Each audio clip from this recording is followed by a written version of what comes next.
आज मैं आप लोगों को श्रीमद् भगवत गीता के दूसरे अध्याय का महात्म्य बता रही हूँ। श्री भगवान कहते हैं, लक्ष्मी, प्रथम अध्याय के महात्म्य का उत्तम उपाख्यान मैंने तुम्हें सुना दिया है। अब अन्य अध्यायों के महात्म्य के बारे में सुनो।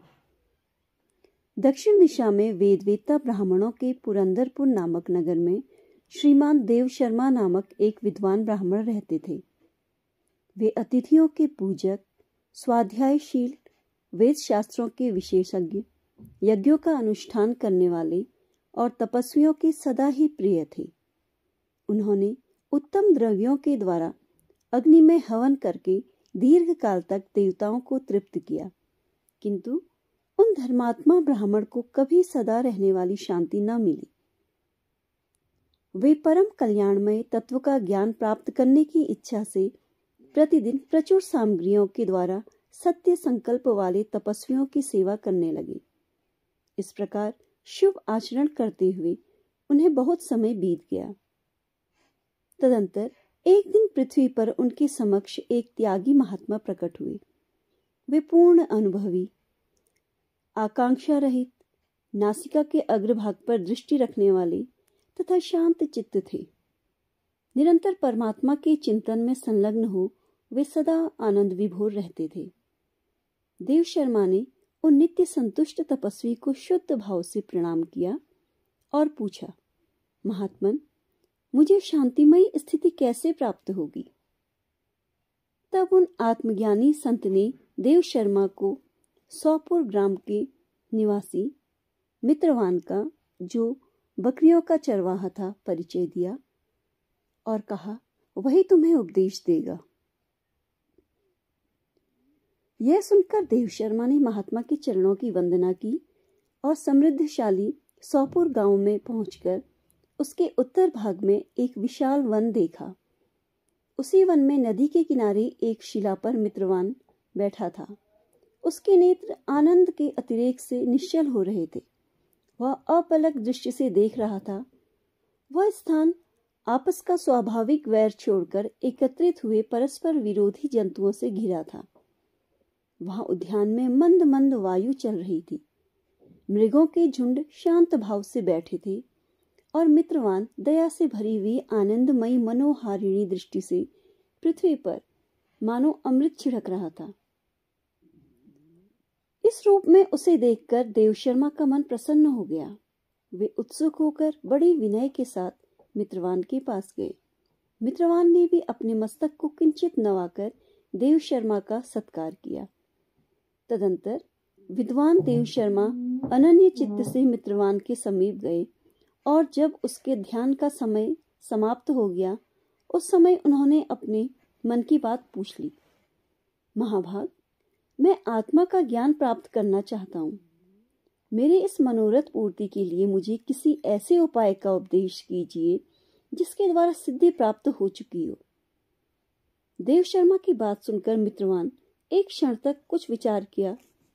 उसके बाद इस प्रकार कहा, विद्वान, एक समय की बात है, मैं वन के भीतर बकरियों की रक्षा कर रहा था। इतने में ही एक भयंकर व्याघ्र पर मेरी दृष्टि पड़ी, जो मानो सबको डस लेना चाहता हो। मैं मृत्यु से डरता था, इसलिए व्याघ्र को आते देख बकरियों के झुंड को आगे करके वहां से भाग चला।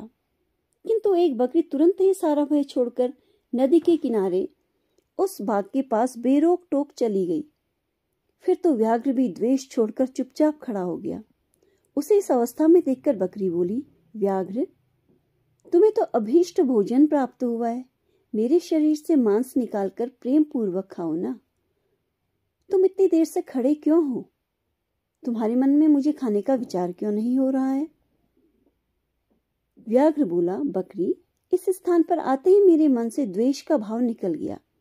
भूख प्यास भी मिट गई, इसलिए पास आने पर भी अब मैं तुझे खाना नहीं चाहता। व्याघ्र के कहने पर बकरी बोली, न जाने मैं कैसे निर्भय हो गई हूं। इसमें क्या कारण हो सकता है? यदि तुम जानते हो तो बताओ। यह सुनकर व्याघ्र ने कहा, मैं भी नहीं जानता। चलो सामने खड़े हुए इन महापुरुष से पूछें। ऐसा निश्चय करके वे दोनों वहां से चल दिए। उन दोनों के स्वभाव में यह विचित्र परिवर्तन देखकर मैं बहुत विस्मय में पड़ गया। इतने में ही उन्होंने मुझसे आकर प्रश्न कर दिया। वहां वृक्ष की शाखा पर एक वानर राज था। उन दोनों के साथ मैंने भी वानर राज से पूछा, विप्रवर। मेरे पूछने पर वानर राज ने आदर पूर्वक कहा, अजापाल, सुनो, इस विषय में तुम्हें प्राचीन वृत्तांत सुनाता हूं। यह सामने वन के भीतर जो बहुत बड़ा मंदिर है, उसकी ओर देखो। इसमें ब्रह्मा जी का स्थापित किया हुआ एक शिवलिंग है। पूर्व काल में यहाँ सुकर्मा नामक एक बुद्धिमान महात्मा रहते थे, जो तपस्या में संलग्न होकर इस मंदिर में उपासना करते थे। वे वन में से फूलों का संग्रह कर लाते और नदी के जल से पूजनीय भगवान शंकर को स्नान कराकर उन्हीं से उनकी पूजा किया करते थे। इस प्रकार आराधना का कार्य करते हुए सुकर्मा यहाँ निवास करते थे। बहुत समय के बाद उनके समीप किसी अतिथि का आगमन हुआ। सुकर्मा ने भोजन के लिए फल लाकर अतिथि को अर्पण किया और कहा, विद्वान, मैं केवल तत्व ज्ञान की इच्छा से भगवान शंकर की आराधना करता हूँ। आज इस आराधना का फल परिपक्व होकर मुझे मिल गया, क्योंकि इस समय आप जैसे महापुरुष मुझ पर अनुग्रह किया है।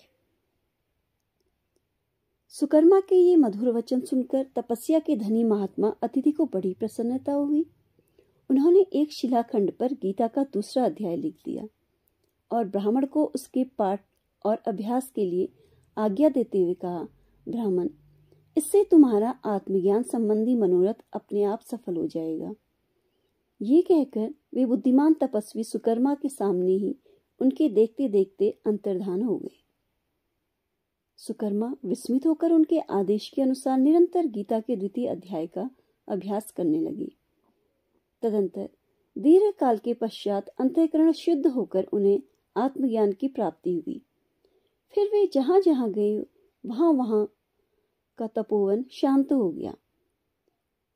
उनमें शीत, उष्ण और राग द्वेष आदि की बाधाएं दूर हो गई। इतना ही नहीं, उन स्थानों में भूख प्यास का कष्ट भी जाता रहा और भय का सर्वथा अभाव हो गया। यह सब द्वितीय अध्याय का जप करने वाले सुकर्मा ब्राह्मण की तपस्या का ही प्रभाव समझो। मित्रवान कहता है, वानर राज के यों कहने पर मैं प्रसन्नता पूर्वक बकरी और बाघ के साथ उस मंदिर की ओर गया। वहां जाकर शिलाखंड पर लिखे हुए गीता के द्वितीय अध्याय को मैंने देखा और पढ़ा। उसी की आवृत्ति करने से मैंने तपस्या का पार पा लिया। अतः भद्र पुरुष, तुम भी सदा द्वितीय अध्याय की ही आवृत्ति किया करो। ऐसा करने पर मुक्ति तुमसे दूर नहीं रहेगी।